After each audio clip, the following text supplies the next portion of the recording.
രാം നാരായൺ രാം. നിങ്ങൾക്കറിയാമോ, നമുക്ക് പൂജയുടെ സമയത്ത് എന്തുകൊണ്ടാണ് ജപമാല ജപിക്കുന്നത്? എല്ലാ മതങ്ങളിലും ഗുരുക്കന്മാർ ധ്യാനം ചെയ്യാൻ പറയുന്നു. എന്നാൽ ജപമാല ഉപയോഗിച്ച് ദൈവത്തോട് ബന്ധപ്പെടുന്നതിൽ യാതൊരുവിധ ഉപകാരവും ഇല്ല. കാരണം ദൈവം നമ്മിൽ തന്നെ ഇരിക്കുന്നു. അതിനെ ഉണർത്തുക മാത്രമാണ് വേണ്ടത്. ജപമാല ജപിക്കൽ, ദൈവത്തെ ഓർക്കൽ, പൂജകൾ എന്നിവയ്ക്ക് യാതൊരു അർത്ഥവുമില്ല. ഭൂമിയിൽ നിർമ്മിച്ച മതങ്ങൾ വേണ്ടതല്ല. നമുക്ക് ജന്മം നൽകിയ അതേ മതമാണ് സത്യമായ മതം. ദൈവം, ഭഗവാൻ, അല്ലാഹ് എല്ലാം നമ്മുടെ വിവേകമാണ്. അത് കാണുന്നു, കേൾക്കുന്നു, മനസ്സിലാക്കുന്നു. ധ്യാനത്തിനായി മനസ്സിനെ ലക്ഷ്യമാക്കി നിയന്ത്രിക്കാം. മനസ്സാണ് പ്രവർത്തനം നടത്തുന്നത്. ഒരു മനുഷ്യൻ പ്രവർത്തനം ചെയ്യുന്നില്ല, ചിന്തിക്കുന്നു മാത്രം. ചിന്തകൾ പുറമേ നിന്ന് വരും, എന്നാൽ വിവേകം ഇടയിൽ കടന്ന് അത് തടയും. ഇത് ചെയ്യരുത്, അത് വേണ്ട, പിന്നീട് ചെയ്യൂവെന്ന് പറയും. വിവേകമാണ് നമ്മുടെ ഗുരു, നമ്മുടെ അല്ലാഹ്, നമ്മുടെ ഭഗവാൻ. അതിനാൽ രാം നാരായൺ രാം എന്ന നാമം ഓർമ്മിക്കണം. വിവേകത്തിൻ്റെ വാക്ക് ഏറ്റവും വലിയ വാക്കാണ്.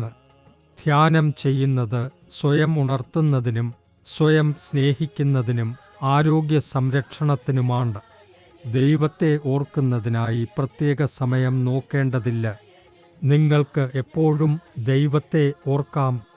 കാറ്റ്, വെള്ളം, ഭൂമിയെല്ലാം നമ്മുടെ താഴെയും മുകളിലുമുണ്ട്. ഇവ ഞങ്ങളുടെ സേവകന്മാരാണെങ്കിൽ നാം ഇവയുടെ സേവകർ ആവാതിരിക്കാൻ എന്തിന്? രാം നാരായൺ രാം നിമിത്തം തന്നെയാണ് ഇത്രയും മനുഷ്യർ ഭൂമിയിൽ വന്നത്. അതുകൊണ്ടാണ് രാം നാരായൺ രാം. ആകാശം പോലെയാണ്. ആകാശത്തിൽ സൃഷ്ടി ഉണ്ട്. നക്ഷത്രങ്ങൾ, ഗ്രഹങ്ങൾ, ഭൂമി, വെള്ളം, വായുവാൽ ആരെ ഓർ സെർവൻസ്. നിങ്ങൾ അവയിൽ നിന്ന് സേവനങ്ങൾ സ്വീകരിക്കുക. വിഷയം നേടാൻ, ജീവിതം മാറാൻ വിശപ്പുണ്ടാകണം. വിജ്ഞാനത്തിനും വിശപ്പ് ആവശ്യമാണ്. വിശപ്പില്ലാതെ ഒന്നിനും ഊർജം ലഭിക്കില്ല. മനസ്സിനെ നല്ല കാര്യങ്ങൾക്കായി ഉപയോഗിക്കണം. അതിനെ ചീത്ത കാര്യങ്ങൾക്കായി ഉപയോഗിച്ചാൽ അത് ചീത്തയാകും. ഓരോ മനുഷ്യനും മനസ്സിനെ ദോഷകരമായ പ്രവർത്തനങ്ങളിലേക്ക് തിരിച്ചുവിട്ടാൽ ഭൂമിയുടെ അവസ്ഥ എന്താകുമെന്ന് ചിന്തിക്കുക. എല്ലാവരും തമ്മിൽ ശത്രുക്കളാകും. അതുകൊണ്ട് മനസ്സ് ഒരു പാത്രം പോലെയാണ്. അത് എങ്ങനെയാണ് ഉപയോഗിക്കുന്നതെന്ന് ആശ്രയിച്ചിരിക്കും അവയുടെ ഭാവം. ധ്യാനം വഴി ഭൂമി മെച്ചപ്പെടും. ആകാശം എന്നത് ആദിനാദിയായ ഒരു വേദഗ്രന്ഥമാണ്. മനുഷ്യനിർമ്മിതമായ ഒന്നുമല്ല ഇത്. ഇതിൽ എണ്ണമറ്റ താളുകൾ ഉണ്ട്.